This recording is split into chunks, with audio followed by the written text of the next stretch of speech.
На Нерюнгринской ГРЭС давно и успешно проводится программа «Наши дети».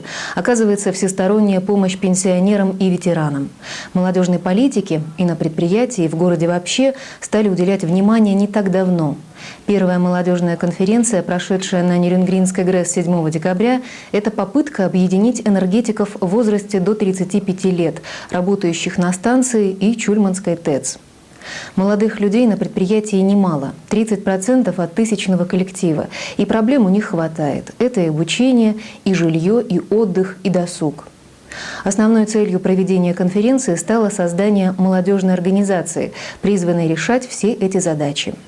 Собравшимся идея понравилась. Структура организации, порядок ее деятельности и план работы на ближайшее время были утверждены тут же. Среди выступавших на конференции смело можно назвать будущих лидеров созданной организации. Это Иван Романенко, Максим Терещенко, Александр Юданов, Сергей Колесников. Сегодня уже абсолютно ясно, что проблемы, стоящие перед нами, молодыми, мы не в состоянии решить в одиночку.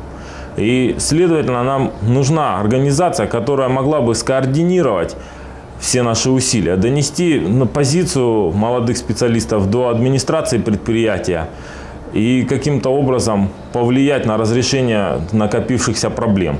Значит, основными проблемами, в принципе, для молодежи, она едина.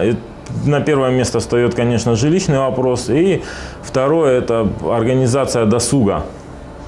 Вот. Ну, жилищный вопрос быстро не решается, а с организацией досуга мы стараемся справляться.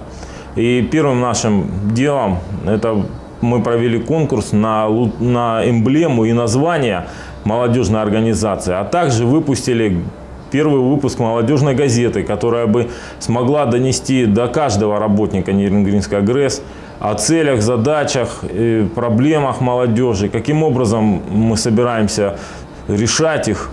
Молодежный пресс-актив ко Дню энергетика выпускает свою первую газету «Искра». В январе наступающего года планируется провести клуб-диспут с руководством предприятия и начальниками цехов. На повестке дня, разумеется, проблемы, волнующие молодежь. Ко Дню защитника Отечества решено организовать турнир по бильярду среди мужчин. Сами мужчины верно рассудили, что за неимением кубка бороться они будут за награды форматом поскромнее – бильярдные рюмки. Ну а к Международному женскому дню, если, конечно, погода позволит, сильная половина молодежи пообещала преподнести слабому полу своеобразный подарок – провести конкурс снежных баб. Что из этого выйдет, увидим в марте.